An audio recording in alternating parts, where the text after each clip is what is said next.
uNkulunkulu akakulonde ekubusise uphile uphushe uphumelele.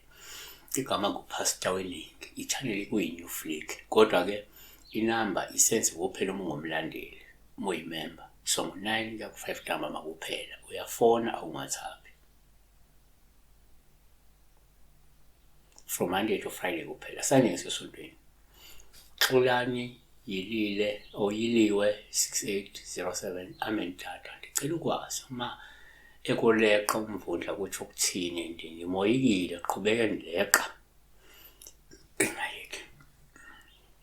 Umvundla nje isilwane esifana nogwaja, asiyona ingozi, isilwane esikhomba inhlanhla, isilwane esingakhomba umuntu, singakhomba-ke nomabili enye. So number 1, ngokujwayelekile nje uma uphupha umvundla kungawuphawu olungelubi uma ekujaha, ngoba sengayo kungenzeka ukhona umuntu okushelayo nokulandelayo noma ukubelesele ngothando ongapheli amandla nakuba umziba futhi umchitha.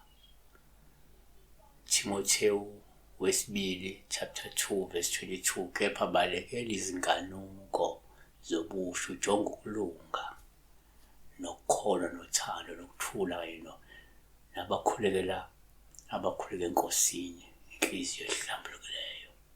2, omunye angayibeka kanje, kwesinye isikhathi uma uphupha umvundla ungawuphawu olungelubi uma ekujaha, olungasho ukuthi ungenzeka ukhona umuntu ozama ukumlahla nokuqhela kuye kodwa ongafuni ukuphuma empilweni yakho. Yabona, ngabe umngani, ngabe indoda, kungaba noma bimuphi omunye umuntu.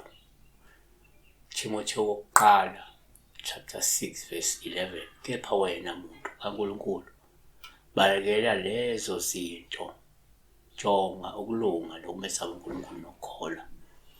3, ngokwesintu-ke uma uphupha umvundla ngawuphawu olungelubi noma ukujaha, olungasho kungenzeka umuntu oziba ubizo futhi ongafuni ukulamukela uma ngukuthi lo muntu kamoya nje.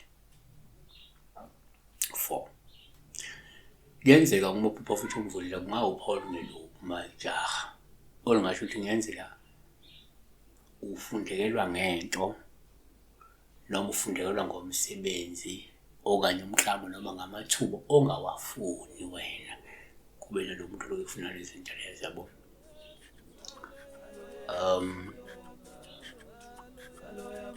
Yeah, siyabonga.